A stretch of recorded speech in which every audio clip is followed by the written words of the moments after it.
Good afternoon, class. I'll be talking about the stories, symbols, and the power structure of Manchester United. Stories are something which the company choose to remember and choose to immortalize. This is a very important thing as it helps the employees in order to know what are the organization values and perceives it as a good behavior. This influences the culture of the organization. So, some of the cover stories of Manchester United are: Manchester United is the most celebrated football club. It won the Premier League in 2012 and 2014. The club developed a young and exciting team and became the first English team to win the European Cup in 1968. It had about 659 million fans worldwide and it keeps increasing. After the beginning of the English Premier League, they won 12 times in the first 20 years of the English Premier League. Manchester United completed a hat trick of league titles in 2009 and won again in 2011 and 2013. Alex Ferguson, who was the club manager of Manchester United, in his 26 years at Manchester United, the club won 38 trophies.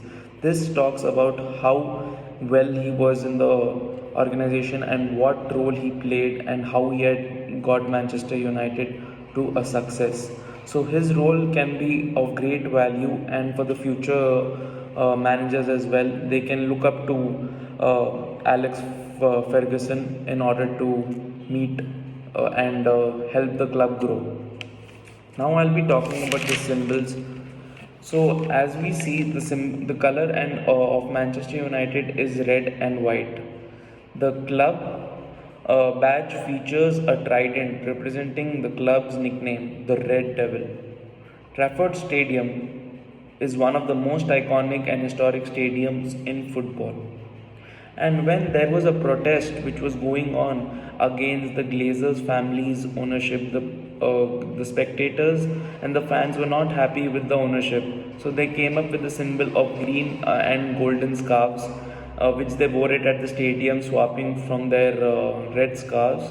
And even they kept posters of saying "Love United, Hate Glazers" ownership appeared.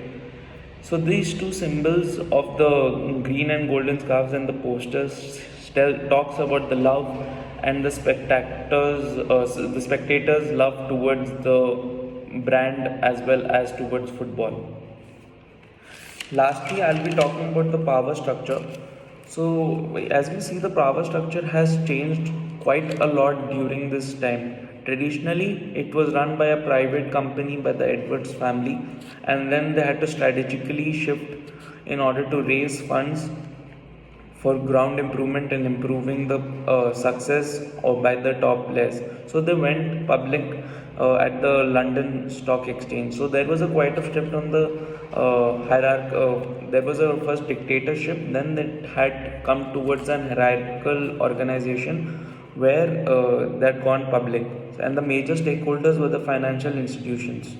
As the range of stakeholders needed to be satisfied and it kept increasing, it kept a lot of pressure. David Gill, CEO, was one of the main, he played a very important role, and even he was against the acquisition where Glazers had taken major stake over Manchester United. He told his business plans were aggressive and could be damaging towards the organization. Later, Glazer Glazer had then decided to go to the New York Stock Exchange. So there was a lot of shift when it comes to the ownership of the uh, football club. And when we see the power structure when it was owned by when it went to the stock exchange, there was a formal hierarchy which was followed where there was a proper CEO and board of directors, and the proper structure was made, and there were many managing directors as well.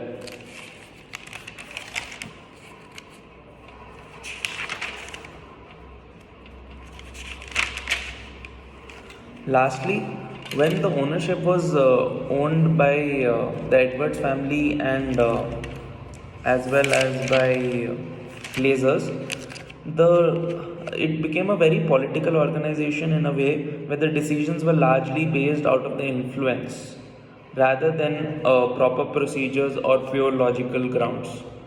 So there was a lot of shift. Whereas when we see when they went to stock exchange, it had a formal hierarchy which had to be followed and had to be in favor of all the shareholders. So that played a very crucial role.